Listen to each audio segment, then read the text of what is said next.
კომისია უწოდეს. რამდენიმე წლის წინ ელენ დეჯენერისის შოუში მსოფლიოს უმდიდრესი კაცი ბილ გეიტსი მიიწვიეს და სთხოვეს: "აბა გამოვიცანი, რა ღირს ეს სარეცხი ფხვნილი ან ბრინჯი, ან შოკოლადიო და ასე შემდეგ." ბილ გეიტსი იდგა და ბლუყუნებდა. $5 ფხვნილზე ამბობდა $20. კბილის ზაბზე $100. რატომ? იმიტომ რომ კაცს 1995 წლის მერე მაღაზიაში ფეხი არ შეუდგეს. მისთვის ფასები აბსტრაქციაა. აი ზუსტად იგივე სცენა თამაშდება საქართველოს პარლამენტში.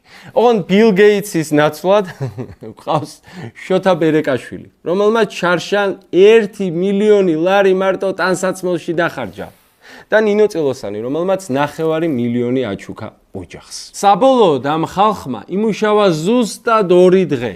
მერე კი მიხვდნენ, რომ კარფურში სიარულით და ფასების შემოწმებით გუჩის ფეხსაცმელებს ცვეთდნენ. და თქვეს, მოდი, საერთაშორისო კომპანია დავიქირავთ.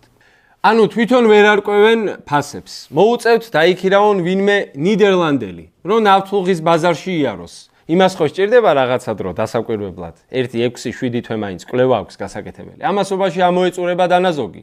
საჭმლის ფული აღარ აქვს. აქ ხო კვება 2-3ჯერ უფრო ძვირიჯდება. ოჯახს თხოვს ფულის ჩარიცხვას ნიდერლანდებიდან. ამას დააფიქსირებს სუსი და ემანდ მოება გადატრიალების მომწყობი დედი.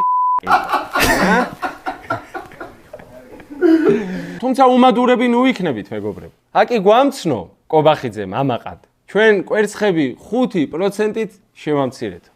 მთელი საქართველო დაბნეული იყო, მაგრამ ყველაზე მეტად დაიბნენ ბაჩო და გური.